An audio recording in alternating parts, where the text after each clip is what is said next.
Jeep Wrangler 4xe has pure electric operation, which means there's probably some sounds you're not going to be quite familiar with in comparison to a combustion engine running in the background.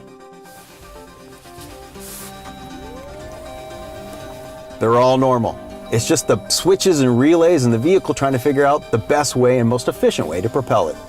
When in electric mode, the Jeep Wrangler 4xe is not only quiet on the inside, but also very quiet on the outside.